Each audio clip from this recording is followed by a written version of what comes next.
नमस्कार, आप देख रहे हैं कैपिटल टीवी का खास शो महाराष्ट्र फाइल्स। आपके साथ मैं हूं परवीन शेख। आपको बताएंगे कैसे बीजेपी ने कर दिया मौलानाओं का पक्का इलाज। शाह के बयान से किसे लगी मिर्ची, मोदी ने खोली राहुल की पोल, पोस्टर से क्यों गायब हुए शिंदे और क्या है संजय राउत का नया खुलासा। इसके अलावा जानेंगे कौन किसकी बढ़ा रहा है टेंशन, कौन किसे दे रहा है चुनौती। साथ ही आपको इन सभी खबरों से कराएंगे रूबरू। लेकिन तमाम बड़ी खबरों में आगे बढ़ने से पहले एक नजर डालते हैं महाराष्ट्र की टॉप हेडलाइंस।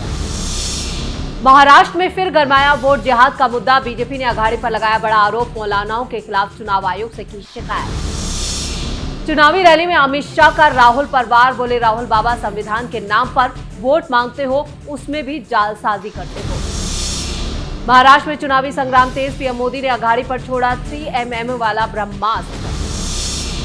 महाराष्ट्र में बीजेपी के पोस्टर से एकनाथ शिंदे गायब, कांग्रेस ने ली चुटकी, बोली अब नहीं बनेंगे सीएम। शिवसेना सांसद संजय राउत का सीएम योगी पर हमला, बोले बीजेपी वाले खुद बटे हुए हैं और अब दूसरों को बांट रहे हैं। खबरों में सबसे पहले बात वोट जिहाद की। मुस्लिम संगठनों ने महाविकास अघाड़ी के समर्थन में चल रहे चुनाव प्रचार और उनकी मांगों को लेकर बीजेपी से कई सवाल किए हैं। बीजेपी का आरोप है कि इस पूरे मामले में वोटों का ध्रुवीकरण किया जा रहा है। अल्पसंख्यक समुदाय को अपनी तरफ खींचने के लिए कई तरह के वादे किए जा रहे हैं। ऐसे ही संगठनों में से एक है मराठी मुस्लिम सेवा संघ का एक लेटर जो है वो सामने आया है, जिसमें उन्होंने महाविकास अघाड़ी के लिए वोट देने की अपील की है। फिलहाल इसमें कई मांगों पर बवाल मचा है। मराठी मुस्लिम सेवा संघ महाराष्ट्र के रत्नागिरी की तरफ काम करता है। वहीं बीजेपी नेता किरीट सोमैया ने चुनाव आयोग को खत लिखकर इस संस्था और इस तरह की कई और संस्थाओं के खिलाफ एक्शन लेने की मांग की है। इस तस्वीर में दिए गए संदेश का अनुवाद जो है वो इस तरह से किया गया है। क्या आप सैकड़ों बेगुनाह मुसलमानों की लिंचिंग करवाने वालों को वोट करोगे? क्या आप मुसलमानों से अलीगढ़ छीनने वालों को वोट करोगे? क्या आप मुसलमानों पर सामान नागरिक संहिता थोपने वालों को वोट करोगे? क्या आप मदरसों को खत्म करने का इरादा रखने वालों को वोट करोगे? क्या आप वक्फ के खिलाफ वालों को वोट करोगे? क्या आप हम पर CAA NRC थोपने वालों को वोट करोगे? क्या आप हमारी बेटियों के सिरों से हिजाब खींचने वालों को वोट करोगे?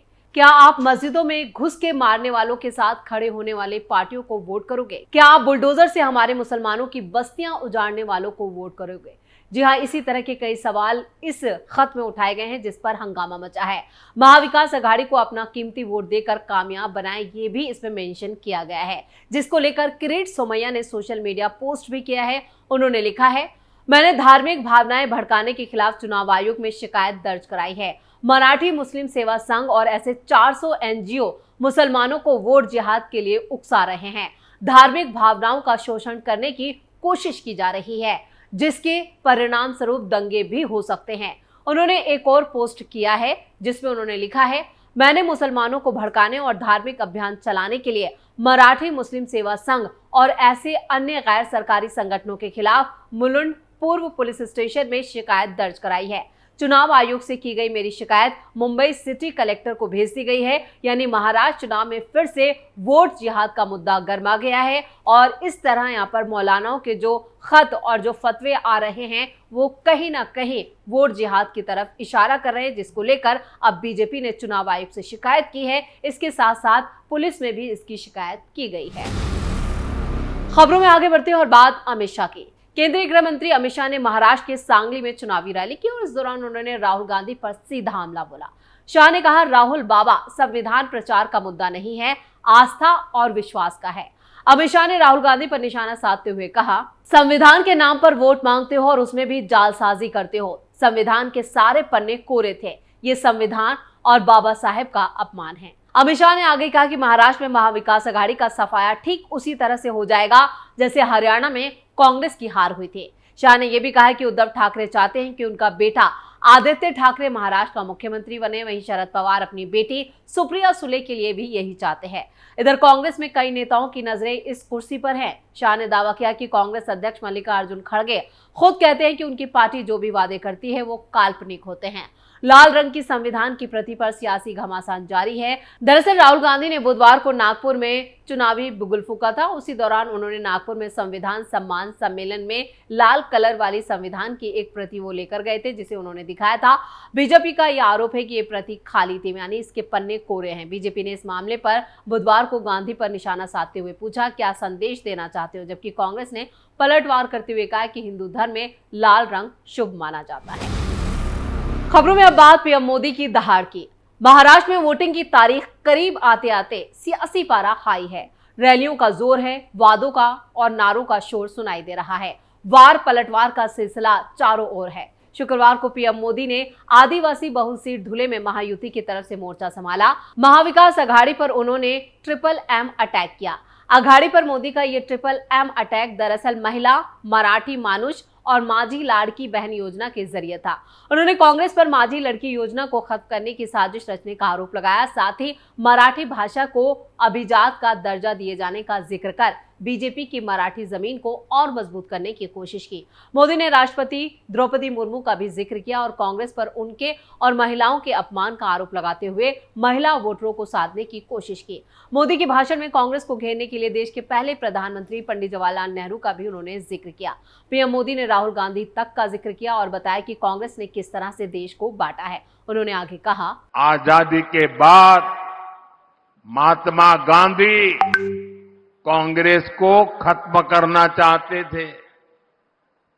उन्होंने कहा था अब आजादी मिल गई, कांग्रेस को बिखेर दो। उन्हें कांग्रेस को लगने वाली बीमारी का अंदाजा था। जहां विभाजन की आग है, वहां जड़ में कांग्रेस का देश विरोधी राग है। तो पीएम मोदी के इस बयान से साफ है कि आजादी के बाद से लगातार कांग्रेस सिर्फ देश को बांटने का काम कर रही है और ये मुद्दा पीएम मोदी ने जोर शोर से उठाया। और महाराष्ट्र चुनाव में बांटो और जिस तरह से सीएम योगी का बटोगे तो कटोगे का नारा जोर पकड़ रहा है, उससे साफ है कि यहां पर इस बार जो बटोगे कटोगे नारे की गूंज महाराष्ट्र में खूब सुनाई दे रही है। खबरों में अब बात सीएम शिंदे की। महाराष्ट्र विधानसभा चुनाव में आरोप और प्रत्यारोप का भी दौर तेज हो गया है। बीजेपी और कांग्रेस एक दूसरे पर हमले का कोई मौका नहीं छोड़ रही है। शिवसेना, एनसीपी भी एक दूसरे को फूटी आंख नहीं सुहाते हैं। इस बीच चुनाव के वक्त गठबंधन के बीच की अंतरकलह पर भी जमकर चुटकी ली जा रही है। एक तरफ जहां बीजेपी कह रही है कि जीत के बाद अगली सरकार भी एकनाथ शिंदे के नेतृत्व में बनेगी, तो वहीं कांग्रेस कह रही है कि बीजेपी सिर्फ शिंदे को लालच दे रही है। अब कांग्रेस के इस तर्क के पीछे वजह है बीजेपी का वो पोस्टर जिसमें उनकी और पीएम मोदी की फोटो तो है, लेकिन एकनाथ शिंदे की जो फोटो है वो काफी छोटी दिखाई गई है, जिसको लेकर कांग्रेस के प्रदेश अध्यक्ष नाना पटोले ने कहा, डिप्टी सीएम देवेंद्र फडणवीस ही बीजेपी का चेहरा है। बीजेपी कह रही कि एकनाथ शिंदे सीएम होंगे, वो केवल बोल रहे हैं कि चुनाव एकनाथ शिंदे के नेतृत्व में लड़ा जा रहा है। बाद में क्या होगा पता नहीं। बीजेपी के खाने के दांत कुछ और दिखाने के कुछ और हैं। बीजेपी किसी चेहरे का ऐलान नहीं कर रही है। नाना पटोले यही नहीं रुके, उन्होंने आगे कहा कि बैनरों में तीनों पार्टियों के निशान है, लेकिन चेहरा सिर्फ पीएम मोदी और देवेंद्र फडणवीस का है। बीजेपी के बैनर पर एकनाथ शिंदे कहीं नहीं है। पटोले ने दावा किया है कि इस बार नागपुर दक्षिण पश्चिम से फडणवीस की जीत पक्की नहीं है। पटोले ने यह भी कहा कि उद्धव ठाकरे और शरद पवार का लक्ष्य साफ है, उन्हें बीजेपी को हराना है। वहीं सीएम का फैसला हमारा शीर्ष नेतृत्व करेगा, कांग्रेस का प्रभाव पूरे राज्य में। नाना पटोले अब चाहे कितने भी दावे करें और किसी भी तरह की बातें करें, लेकिन हकीकत क्या है ये सबको पता है कि यहाँ पर महाविकास अघाड़ी में खुद यहाँ पर काफी अंतरकलह है, जो कई मौकों पर सामने आ चुकी है। खबरों के आखिर में बात संजय राउत की। उद्धव ठाकरे गुट के नेता संजय राउत ने दावा किया है कि उनके ऊपर बीजेपी में आने का दबाव था। उन्होंने ये भी आरोप लगाया कि बीजेपी सिर्फ बांटने के काम में लगी है। उन्होंने कहा, हमारे ऊपर बीजेपी में आने का दबाव था। अनिल देशमुख और अनिल परब पर भी दबाव था। बीजेपी वाले हम पर दबाव डाल रहे थे। बीजेपी वाले खुद बटे हुए हैं और अब दूसरे को बांट रहे हैं। पीएम नरेंद्र मोदी जी और योगी जी का परिवार एक नहीं है और बंटने और कटने की बात कर रहे हैं। योगी जी अपने परिवार के साथ नहीं रहते हैं और बंटने की बात कर रहे हैं। योगी जी 4 भाई हैं, अलग रहते हैं और बंटने की बात कर रहे हैं। संजय राउत ने आगे कहा कि प्रफुल्ल पटेल और प्रताप सरनाइक जो कह रहे हैं उसका कोई मतलब नहीं है। इन लोगों ने ईडी से बचने के लिए पार्टी छोड़ दी। जब मुझ पर भी दबाव बनाया गया था तब मैंने उपराष्ट्रपति को खत लिखा था। कई लोगों के ऊपर पार्टी छोड़ने और बीजेपी में शामिल होने का दबाव था ताकि कमजोर दिल वाले लोग पार्टी छोड़ दें। इससे पहले गुरुवार को उद्धव ठाकरे ने भी बीजेपी पर और उसके बटोगे तो कटोगे के नारे को लेकर निशाना साधा। उन्होंने कहा था कि वो महाराष्ट्र को बांटने और लूटने के सत्तारूढ़ पार्टी के एजेंडे को सफल नहीं होने देंगे।